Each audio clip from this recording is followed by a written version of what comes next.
The China Internet ETF KWEB wrapping up its third best month on record. The fund up nearly 19% in July. Our next guest says there may be more good news ahead for investors. Let's bring in David Reidel.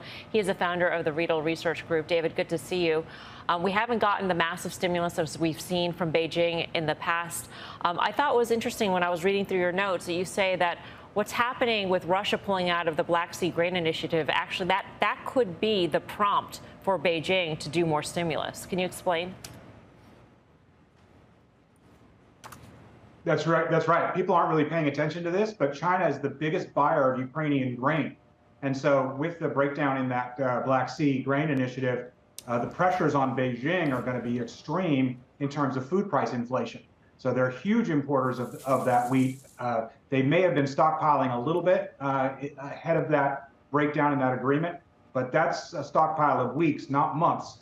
And so I would be very concerned about food price inflation in China, which can really hurt. Now, that could be a bad news, good news story, because that could really prompt Beijing into a stimulus pattern. Hey, David, it's Tim. Let's talk about Big Brother in China and the pressure that's been on a lot of these internet names, frankly, more than any other sector. What's your view? Has the dust cleared? Is the Baidu news, Baba news, we talk about a lot on this desk. I'm long. I've been adding to a position. Is that something you can actually feel safe buying? I think that's behind us for now, Tim. I think that Beijing's not going to cause trouble on any front, any investment front that they can avoid. That would be very much a self-inflicted wound. So I think you see Beijing pull back from that a little bit, pull back from their focus on corruption and other things. I think Xi's political position is very strong. I think the urban youth unemployment is a problem. The prospect of food price inflation is a problem. The issues in the property sector is a problem. So they're not going to do something self-inflicted like the tech crackdown. David, in August of 2015, we saw the Yuan devaluation. Markets then just got, across the world, flummoxed by what happened there. Are we on the verge, potentially precipice of something like that again?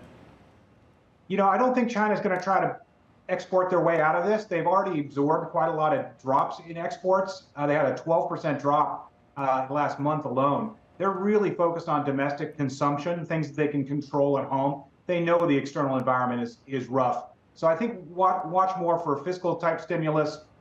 White goods stimulus is a popular tool that they use that they might pull out. They've got stimulus now and benefits on EV, people buying EVs and so on and so forth. They really need those Chinese consumers to loosen up their pocketbooks a little bit and have a little more confidence. Yeah, they also need them to invest in the stock market, David. And, the Chinese households are very indebted. They were much more impacted by rolling shutdowns in their economy. They didn't get the stimulus checks that we did here in the United States. And so they're under a lot more stress even now with no lockdowns and no COVID measures in place. And so I'm wondering, if you think that's a priority there. We've got foreign investors fleeing or out the door already, and Chinese retail investors who usually make up, 60% of the volume in the Chinese stock market, not wanting to get back in. That's right. And as you know, the old saying in China is, as goes the property market, so goes the stock market. So people are going to be worried about their savings. They're going to be in cash. They're concerned about the property, the value of their property. It's one of the reasons I wouldn't buy one of the broader indexes like an FXI, which is very banks heavy. I would cherry pick individual names that can benefit as consumer discretionary spending sort of backs off a little bit. Let's wait for some evidence from Beijing about what they're going to do on the stimulus front. But I wouldn't buy broad-based in China today. I'd be very selective. What do you think? Which stocks do you think have the all clear for a U.S. investor to be in at this point, David? So I'd be a buyer of Baidu. I think you're going to have a whole generation of people that grew up with Baidu. They're going to continue to use their products. I think Baidu has some benefits still coming from AI and so on and so forth, which is a big national focus for the government. Also, I'd look back at New Oriental Education.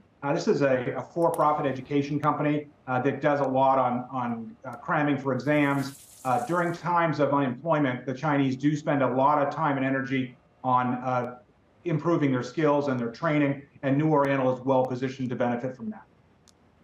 All right, David, good to see you. Thank you. David Reidel, Reidel Research. And of course, China has a huge youth unemployment issue. So if people are seeking to sharpen their skills, and maybe EDU is one way. EDU, it's a great name. David's reminded, because again, this is a name that was a big part of investing in some of the new internet and .com stocks back in China.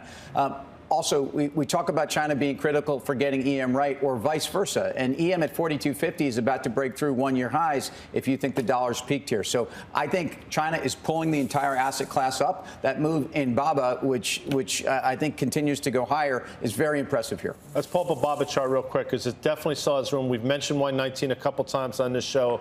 Earnings in a couple weeks. That was the high we made back in January. And again, last summer, I think July. So I think it continues this levitation up to the 119 level, then we'll have a conversation again.